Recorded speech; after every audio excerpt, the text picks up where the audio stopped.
ગત રોજ લોકસભાની ચૂંટણીમાં આમ આદમી પાર્ટી અને કોંગ્રેસ દ્વારા ગુજરાતમાં ગઠબંધન કરવામાં આવ્યું હતું, ત્યારે આ ગઠબંધન હજુ પણ યથાવત હોય તેમ એકમેક પક્ષની કોપી થતી હોવાનું સામે આવી રહ્યું છે. સુરતમાં રસ્તા પર પડતા ભૂવાના વિરોધમાં કરવામાં કોંગ્રેસે ભાજપનો ઝંડો ભૂવામાં રોપીને વિરોધ કર્યો હતો, ત્યારે આજે આપ દ્વારા પણ એ જ રીતે વિરોધ કરાયો હતો. સુરત પાલિકાના વરાછા ઝોનના પૂણા વિસ્તારમાં પરમ હોસ્પિટલની સામે ભૂવો પડ્યો. આખી ફોરવ્હીલ અંદર જાય તોય જગ્યા વધે એટલો મોટો ભૂવો પડ્યો હતો. પાલિકા કામગીરી કરે તે પહેલા સ્થાનિકો પહોંચી ગયા હતા અને આડાસ મૂકી દીધી હતી. હવે લોકો ભૂવાથી એટલા બધા કંટાળી ગયા છે કે આ વિસ્તારના કોંગ્રેસના નેતાએ પડેલા ભૂવામાં ભાજપના ઝંડા મૂકીને આ ભૂવા ભાજપના ભ્રષ્ટાચારના ભૂવા છે તેવો આક્ષેપ કરી દીધો છે. કોંગ્રેસના નેતાઓના આ વિરોધ બાદ તેની કોપી આપના કોર્પોરેટરે કરી છે. આજે વરાછા ઝોનના મમતા પાર્ક રચના સર્કલ સુધી કાપોદ્રા વિસ્તારમાં ખાડા પડ્યા છે. તેનો વિરોધ આપના કોર્પોરેટર સેજલ માવલિયાએ ભાજપના ઝંડા લગાવીને કર્યો છે. આપના કોર્પોરેટરે આ ઝંડા લગાવીને 30 વર્ષના ભાજપના વિકાસના ખાડા છે તેવો આક્ષેપ કર્યો છે. નમસ્કાર, હું સેજલ માલવિયા, આમ આદમી પાર્ટી કોર્પોરેટર.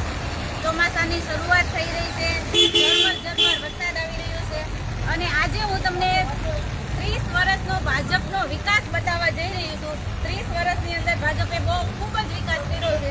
વિકાસના નામે બણગા મૂકે છે. તો મારા વિસ્તારની અંદર આજે રચના સર્કલથી ભગવતી સુધી રોડ જતો ત્યાં એક ભૂવો પડેલો છે. કાલે 5 વાગે અહીંયા ભૂવો પડ્યો છે. 30 વર્ષથી ભાજપની સરકાર છે. આ ભૂવા પડવાનો રોજનો કાર્યક્રમ થઈ ગયો છે. સુરતની અંદર ગમે ત્યારે એકતાત્રા લગભગ એક દિવસ ભૂવા પડી રહ્યા છે. સમાચારની અંદર આવી રહ્યો છે કે આજે અહીંયા ભૂવા પડી રહ્યા છે, આજે અહીંયા ભૂવા પડી રહ્યા છે. તો એનું કારણ શું છે? આનું કારણ એક જ છે કે ભાજપ સરકાર પોતાના મળતિયા કોન્ટ્રાક્ટરોને કોન્ટ્રાક્ટ આપીને ગમે તેવા રોડ બનાવીને જતા રહે છે અને પછી લોકો હેરાન થાય છે.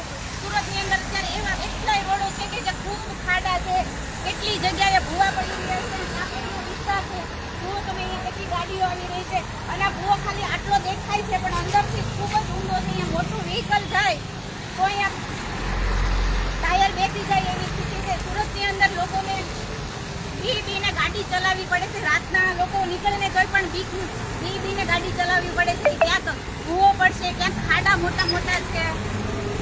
આ 30 વર્ષની અંદર ભાજપનો વિકાસ જોયો તમે. આ અંદર ખાડો જુઓ કેટલો